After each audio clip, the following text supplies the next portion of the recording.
और इस पूरी खबर पर हमारे साथ बंसल न्यूज हेड शरद द्विवेदी जुड़ गए हैं। उनसे हम इस बात पे चर्चा करने जा रहे हैं।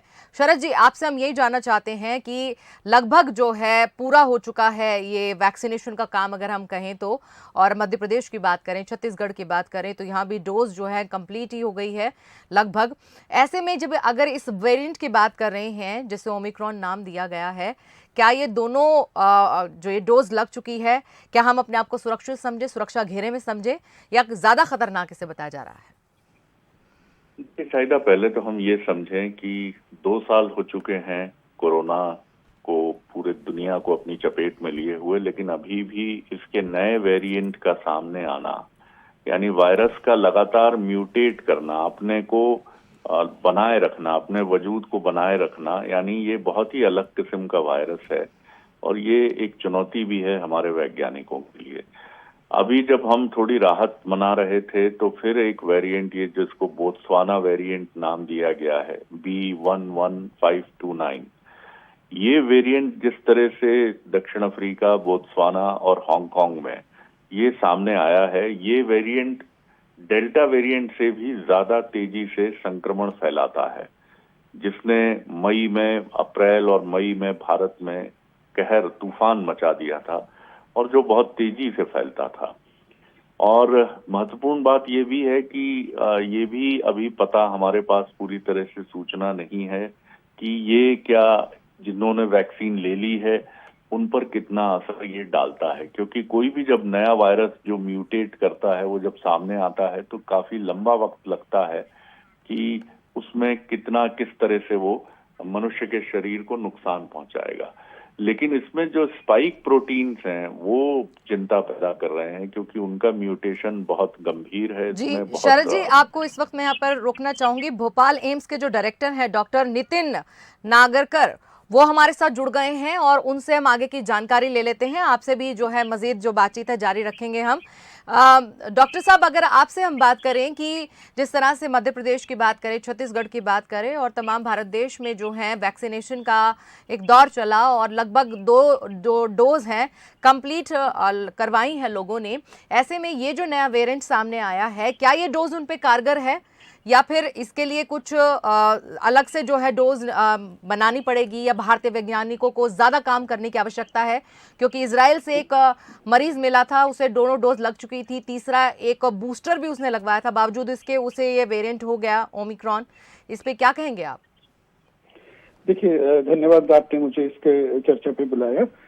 तो ये जो पहले भी देखा गया है कि जब भी ऐसे कोई वायरल इन्फेक्शन होते हैं या पैंडेमिक्स होते हैं तो वेरिएशन जो होती है एंटीजेनेसिटी वायरस की होती है, जैसे इस केस में भी हो रहा है। अलग अलग वेरिएंट्स डेवलप होते जाते हैं, खास करके जब हजारों लाखों करोड़ों इंडिविजुअल्स पेशेंट्स के थ्रू जब वायरस गुजरता है तो कुछ ऐसे उसमें म्यूटेशंस हो जाते हैं जिससे आइदर वायरस वीक हो सकता है या फिर वायरस की जो ज्यादा जो इन्फेक्टिविटी है या जो जो किस तरह का जो सिम्टम्स करा रहा है वो अलग अलग सबसे ज्यादा भी हो सकता है।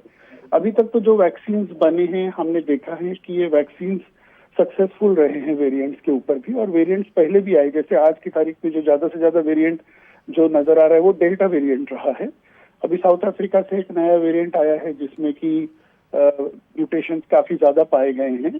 तो ये तय है कि इस तरह के वायरसेस आते रहेंगे और आगे भी जब तक पैंडेमिक जारी है, इसलिए पैंडेमिक कभी भी जारी है और वैक्सीनेशन का अपना पूरा कोर्स लेना चाहिए, फर्स्ट डोज, सेकंड डोज।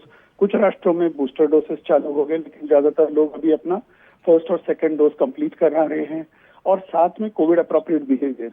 फिलहाल हमको यही चीजें करनी चाहिए। मीनवाइल रिसर्च होता रहेगा और जो जीनोम होता है वो स्टडी करता है डिटेल में, वो कौन सा ये वायरस है, वायरस ऑफ जो वेरिएंट्स ऑफ कंसर्न है उसको भी स्टडी करते हैं और उसमें कितनी म्यूटेशन हो गई है और कितने उसमें वैक्सीन कारगर है। लेकिन अभी तक तो भी काफी हद तक सक्सेसफुल रहा है। ये भी देखा गया है कि दोनों वैक्सीन के डोज लगने के बाद भी इवन पुराने केस में भी डेल्टा वेरिएंट्स में भी इन्फेक्शन हो रहे थे, लेकिन उसकी जो सिवेरिटी होती है, मतलब जिसमें हम मॉर्टेलिटी मॉर्बिडिटी रेट्स जो कम होते हैं उसको लगाने के बाद भी, तो मेरे ख्याल से वो हमको अभी भी जारी रखना चाहिए और साइंटिस्ट अपना काम करते रहेंगे।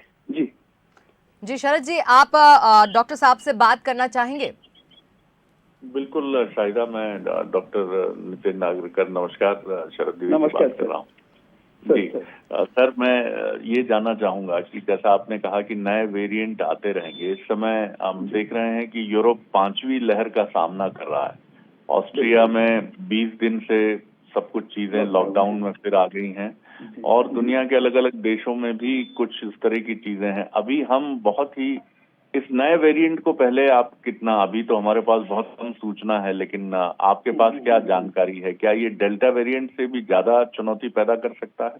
देखिए, हमको मन में रखना तो चाहिए हमेशा। देखिए, अभी तो संभावना बनी रहती है, जैसे मैंने कहा, इतने जब म्यूटेशंस होते हैं और वायरस अपना स्वरूप बदलता है तो बहुत सारे वायरसेस वीक भी हो जाते होंगे जिसका पता नहीं लगता। लेकिन अगर उसमें से कोई वायरस ऐसा होता है जो ज्यादा इन्फेक्टिविटी है या सिम्टम्स को ज्यादा सीवियर बना रहा है तो वक्त ही बताएगा। इसलिए, लेकिन अभी तक तो ये देखा गया कि जितने हमारे वैक्सीन हैं, इतने सारे जो मार्केट में है, विदेशों में भी है, वो काफी हद तक सक्सेसफुल रहे हैं, इवन जो वेरिएंट्स है उनको भी कंट्रोल करने में। तो हमको उसकी पॉजिटिविटी हम रखें इस चीज की। बाकी तो साइंटिस्ट तो लगातार रिसर्च कर रहे हैं, इसलिए पैंडेमिक का दौर अभी भी जारी है।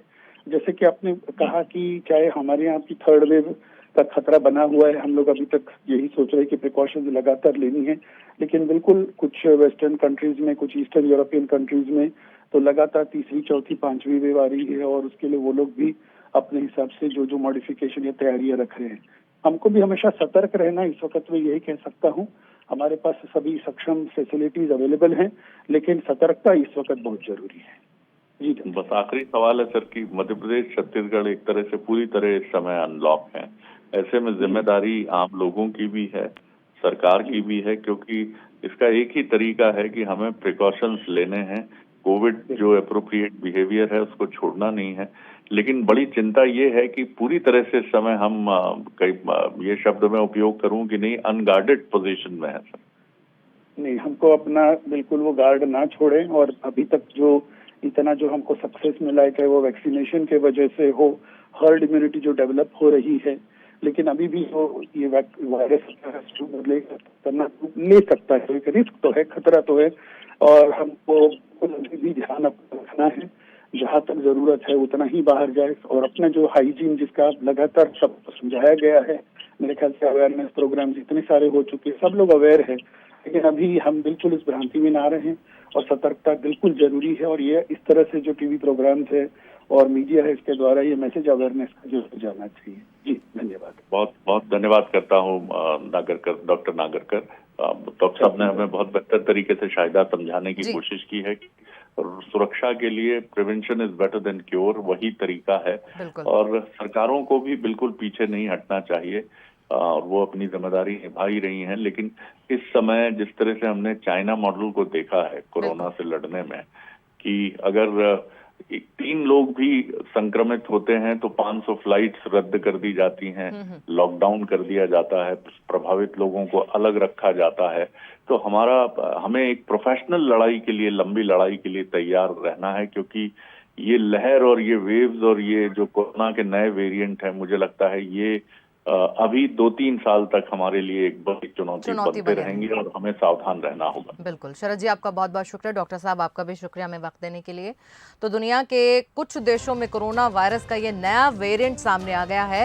ये नया वेरिएंट काफी खतरनाक हो सकता है, क्योंकि विश्व स्वास्थ्य संगठन ने इसके लिए अलर्ट जारी किया है और इस वेरिएंट को ओमिक्रॉन नाम दे दिया है, जो कि एक ग्रीक शब्द है। तो WHO ने इस नए वेरिएंट को बेहद तेजी से फैलने वाला और चिंताजनक बताया है। तो ऐसे में कोरोना वायरस का नया वेरिएंट कितना खतरनाक है, ये आने वाला वक्त ही बताएगा, क्योंकि अभी तक जिन मुल्कों के अंदर ये फैला है वहां पर तकरीबन दोनों टीका व्यक्तियों को लग चुके थे और ऐसे में वो फिर से इसकी जद में आ गए।